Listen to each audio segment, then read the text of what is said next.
ನಟ ದರ್ಶನ್ ರೇಣುಕಾಸ್ವಾಮಿ ಕೊಲೆ ಪ್ರಕರಣದಲ್ಲಿ ಜೈಲಿಗೆ ಸೇರಿ ಈಗ ಜಾಮೀನಿನ ಮೇಲೆ ಹೊರಬಂದಿದ್ದಾರೆ. ಬೆನ್ನು ನೋವಿನಿಂದ ಬಳಲ್ತಾ ಇರುವ ನಟ ದರ್ಶನ್ ನಿನ್ನೆ ತಮ್ಮ ಹುಟ್ಟುಹಬ್ಬವನ್ನ ಆಪ್ತರ ಜೊತೆಗೆ ಸರಳವಾಗಿ ಸೆಲೆಬ್ರೇಟ್ ಮಾಡಿಕೊಂಡಿದ್ದಾರೆ.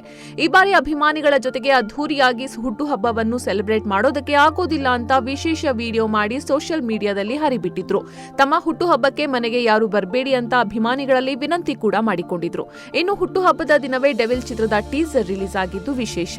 ಟೀಸರ್ ಬಿಡುಗಡೆಯಾಗ್ತಾ ಇದ್ದಂತೆ ಅತಿ ಹೆಚ್ಚು ಸದ್ದು ಮಾಡಿತ್ತು. ದರ್ಶನ್ ಹುಟ್ಟುಹಬ್ಬವನ್ನ ಸೆಲೆಬ್ರೇಟ್ ಮಾಡದೆ ಬೇಜಾರಿನಲ್ಲಿದ್ದ ಅಭಿಮಾನಿಗಳಿಗೆ ಡೆವಿಲ್ ಚಿತ್ರದ ಟೀಸರ್ ಖುಷಿ ಉಂಟು ಮಾಡಿದಂತೂ ಸುಳ್ಳಲ್ಲ. ಬರ್ಡೇಗೆ ದರ್ಶನ್ ಕಾಮನ್ ಡಿಪಿ ಕ್ರಿಯೇಟ್ ಮಾಡಿ ವೈರಲ್ ಮಾಡಲಾಗಿತ್ತು. ಅದನ್ನ ದರ್ಶನ್ ಅವರ ಪತ್ನಿ ವಿಜಯಲಕ್ಷ್ಮಿ ಅವರೇ ಲಾಂಚ್ ಮಾಡಿದ್ರು. ಇನ್ನು ಕೆವಿನ್ ಬ್ಯಾನರ್ ನಲ್ಲೇ ಪ್ರೇಮ್ ನಿರ್ದೇಶನದ ಸಿನಿಮಾ ಬರೋದು ಈಗ ಪಕ್ಕಾ ಆಗಿದೆ. ಆದಷ್ಟು ಬೇಗ ಡೆವಿಲ್ ಚಿತ್ರದ ಚಿತ್ರೀಕರಣ ಕೂಡ ನಡೆಯಲಿದ್ದು ದರ್ಶನ್ ಅವರು ಭಾಗಿಯಾಗಲಿದ್ದಾರೆ.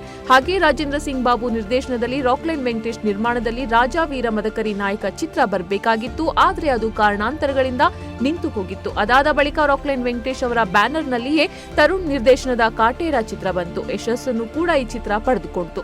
ಆದ್ರೆ ಅರ್ಧಕ್ಕೆ ನಿಂತಿದ್ದ ವೀರರಾಜ ಮದಕರಿ ನಾಯಕ ಚಿತ್ರ ಬರತ್ತೋ ಬರೋದಿಲ್ವೋ ಅನ್ನೋದು ಇನ್ನೂ ಕೂಡ ಪ್ರಶ್ನೆಯಾಗಿ ಉಳಿದಿದೆ. ಇದೆಲ್ಲದರ ಮಧ್ಯೆ ಕೇರಳದಲ್ಲಿ ಅತಿರಪಿ ಫಾಲ್ಸ್ ಬಳಿ ರಾಜಾ ವೀರ ಮದಕರಿ ನಾಯಕ ಶೂಟಿಂಗ್ 1 ವಾರಗಳ ಕಾಲ ನಡೆದಿತ್ತು.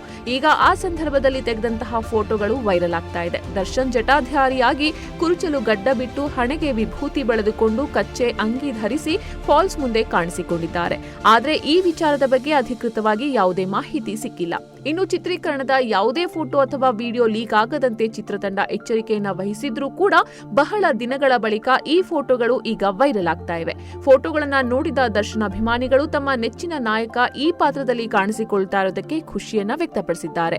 ರಾಜ ಮದಕರಿ ನಾಯಕ ಸಿನಿಮಾ ಸೆಟ್ಟೇರಿದ್ದು ಬೆಂಗಳೂರಿನ ಗವಿಗಂಗಾಧರೇಶ್ವರ ದೇವಸ್ಥಾನದಲ್ಲಿ. ರಾಜಮಾತೆಯ ಪಾತ್ರದಲ್ಲಿ ಸುಮಲತಾ ಅಂಬರೀಶ್ ಅವರು ಕಾಣಿಸಿಕೊಳ್ಬೇಕಿತ್ತು. ಘಟಾನುಘಟಿ ಕಲಾವಿದರನ್ನ ಈ ಚಿತ್ರದಲ್ಲಿ ಕಾಸ್ಟ್ ಮಾಡೋದಕ್ಕೆ ಚಿತ್ರತಂಡ ಮುಂದಾಗಿತ್ತು ಕೂಡ. ಸೆಟ್ಟೇರಿದ ದಿನವೇ ಚಿತ್ರದ ಬಗ್ಗೆ ಸಾಕಷ್ಟು ನಿರೀಕ್ಷೆ ಹುಟ್ಟುಹಾಕಿತ್ತು. ಆದ್ರೆ 1 ವಾರದ ನಂತರ ಅಂದುಕೊಂಡಂತೆ ಚಿತ್ರೀಕರಣ ನಡೆಯುತ್ತಿಲ್ಲವಾದ್ದರಿಂದ ಚಿತ್ರವನ್ನ ನಿಲ್ಲಿಸಿದ್ದಾಗಿ ದರ್ಶನ್ ಅವರೇ ಸ್ವತಃ ಹೇಳಿದ್ರು.